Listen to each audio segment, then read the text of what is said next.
Hello and welcome to Day and Night Prime. I'm Kamar Sandhu. And I'm Jasleen Kaur. Our constitution calls for an assembly session once every 6 months, but the duration of the session is not defined. Given this scenario, our politicians do fulfill the constitutional requirement but fail to fulfill the objective. This time the monsoon session of the Haryana Assembly has been called for mere 3 days. This is indeed a short one. Does this augur well for our democracy? That's what we debate in Prime tonight.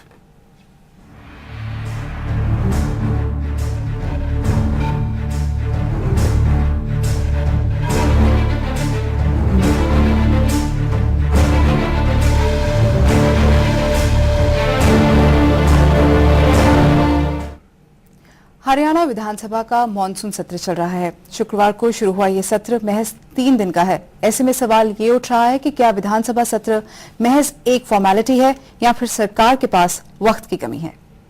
सबसे अहम मुद्दा है flood का, क्योंकि सरकार की नालायकी की वजह से फ्लड के कारण हरियाणा प्रदेश के आधे से ज़्यादा इलाका जो है वो बाढ़ग्रस्त है और सरकारी तंत्र की तरफ से किसी प्रकार की भी कोई रिलीफ पहुंचाने की कोशिश तक नहीं की गई। इसके अलावा भूमि अधिग्रहण का मामला है और विशेष रूप से जो चर्चित मुद्दा हमारा होगा वो इन पंचायतों के चुनाव में सरकार की तरफ से जो बेकायदगी की गई है, सरकारी मशीनरी का जो दुरुपयोग किया गया है, जनतंत्र को पांव तले रौंद करके लोगों के हकूक को जो सलब करने की कोशिश की गई है, हम उसके विरोध में डट करके विरोध करेंगे और इसके लिए हम चाहेंगे कि सेशन की अवधि कम से कम 1 हफ्ता हो। हरियाणा की प्रमुख विपक्षी पार्टी इंडियन नेशनल लोकदल के मुखिया ओम प्रकाश चौटाला का ये बयान राज्य विधानसभा के मानसून सत्र से 1 दिन पहले का है। चौटाला का कहना था कि मुद्दे कई हैं, इसलिए सत्र कम से कम 1 हफ्ते का तो होना ही चाहिए। लेकिन हरियाणा के मुख्यमंत्री भूपेंद्र सिंह हुड्डा चौटाला से इत्तेफाक नहीं रखते। हुड्डा का कहना है कि बिजनेस उतना है ही नहीं कि सत्र बढ़ाया जाए। बहुत ज्यादा लंबा चौड़ा लेजिस्लेटिव बिजनेस ज्यादा नहीं है, लेकिन जिस प्रकार से एडजॉर्नमेंट मोशन की या कॉल इंटेंशंस की आई हैं, चर्चा करेंगे हम सभी विषयों पे और मौका देंगे। बाकी अपोजिशन के पास, विपक्ष के पास मुद्दा कोई है नहीं उनके पास। विपक्ष से लोकतंत्र के साथ मजाक कह रहा है। एक हद तक देखा जाए तो है भी। ऐसा नहीं है कि हरियाणा में मुद्दों की कमी है। हाँ, नियत की कमी जरूर लगती है, चाहे पक्ष हो या फिर विपक्ष, हमाम में सब नंगे हैं। क्या हरियाणा का ये मानसून सत्र वाकई लोकतंत्र के साथ मजाक है? जानने की कोशिश करते हैं स्टूडियो में मौजूद हमारे मेहमानों से। हमारे साथ आज जुड़े हैं Anil Vij, MLA, BJP leader, he is leader of the Vidhan Sabha BJP party, DR Chaudhary, member administrative reforms commission Haryana, and Shamsher Chandel from our news room. मैं विज साहब आपसे शुरू करूंगा। हरियाणा के मुख्यमंत्री कह रहे हैं कि खास कोई लेजिस्लेटिव बिजनेस ही नहीं था। हमारे हिसाब से कई इश्यूज थे, फ्लड्स का इशू था, दलित के खिलाफ जो वायलेंस हुई है उनके इंसिडेंट्स हैं, ऑनर किलिंग्स का इशू है। तो आपके हिसाब से 3 दिन बहुत कम नहीं है? देखिए, ये मैं ऐसा मानता हूं कि ये विधायिका को षड्यंत्रपूर्ण तरीके से कमजोर किया जा रहा है। आप देखिए, बजट सत्र केवल 7 दिन का, मॉनसून सत्र केवल 3 दिन का, 365 दिन में केवल 10 दिन के लिए विधानसभा लगती है। 90 विधायक हैं, उनके अपने हलकों की सैकड़ों समस्याएं हैं, प्रदेश की समस्याएं हैं, बाढ़ आई है, मिर्चपुर कांड है, इलीगल माइनिंग है, अनेकों मुद्दे हैं।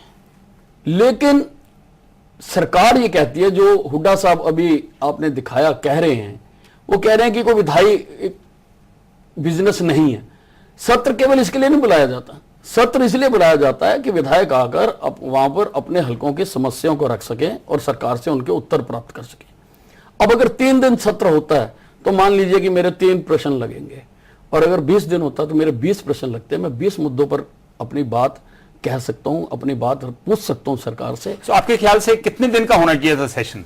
मेरा ऐसा मानना है कि ये ट्रेंड बढ़ती जा रही है, ये सत्र को कम करने की, और मैं ऐसा सोचता हूं कि ये सेंट्रल लेजिस्लेशन आना चाहिए जिससे प्रदेशों को पाबंद किया जा सके कि कम से कम 365 दिन में 60 दिन 70 दिन की सिटिंग्स तो होनी चाहिए।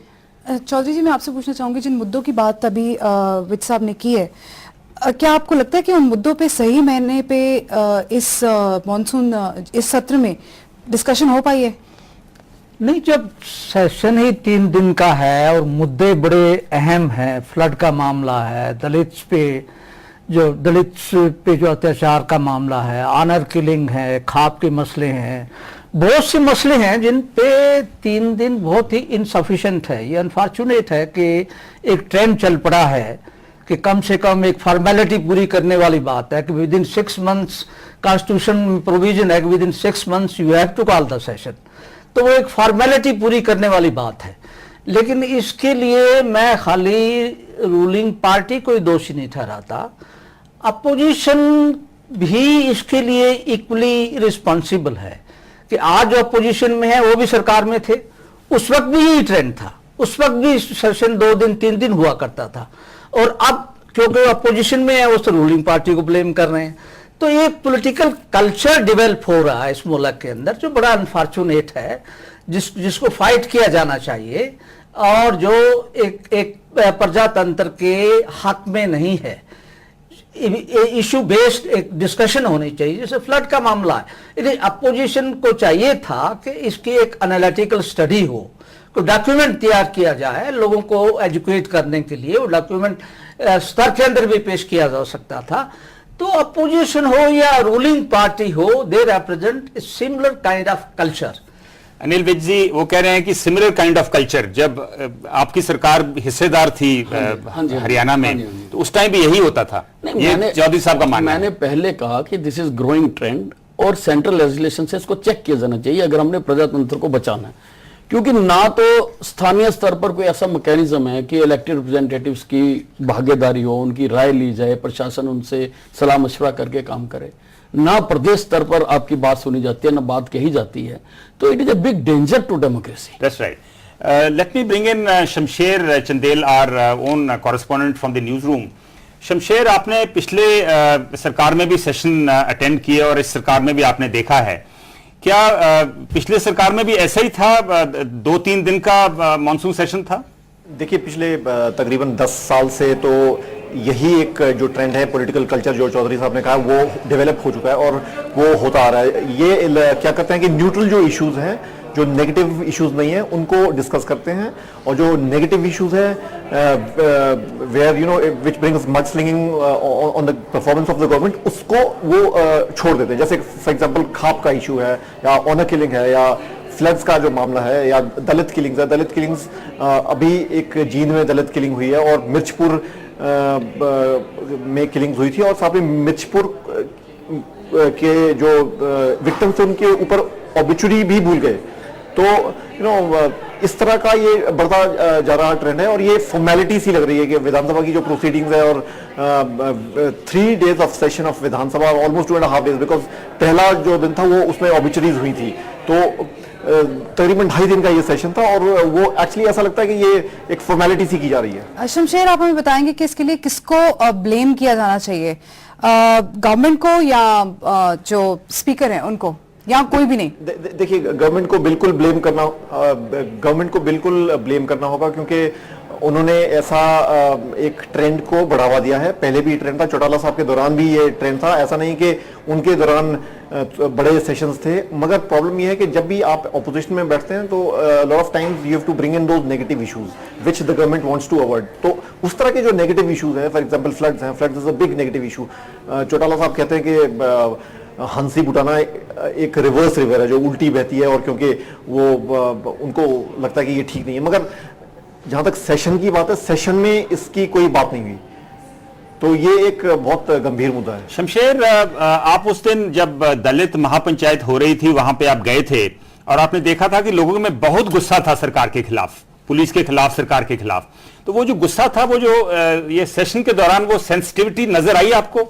वो सेंसिटिविटी ना तो आज नजर आई, ना थ्रू आउट द सेशन नजर आई, और बनिस्बत इसके वो गुस्सा काफी ज्यादा था क्योंकि वो 18 दिन से न्याय मांग रहे थे। लोग जो लोग एक्यूज्ड हैं उनके अगेंस्ट उनको अरेस्ट नहीं किया गया था और उनके सबको नाम पता थे, and there was a direct involvement of somebody very close to the ruling government, और इस वजह से वो वहां बैठे थे। और उसके बाद they wanted to meet the CM, वो आज तक रियलिटी नहीं हुई है। वो लोग आज तक किसी भी लीडर को नहीं मिल पाए हैं।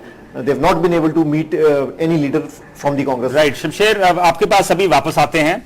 चौधरी साहब, मैं आपकी अटेंशन ड्रॉ करना चाहता हूं rules of procedure and conduct of business के ऊपर, जिसमें बड़ा क्लियरली मेंशन्ड है कि कम से कम साल में 3 सेशन होंगे और 40 सिटिंग्स होंगी।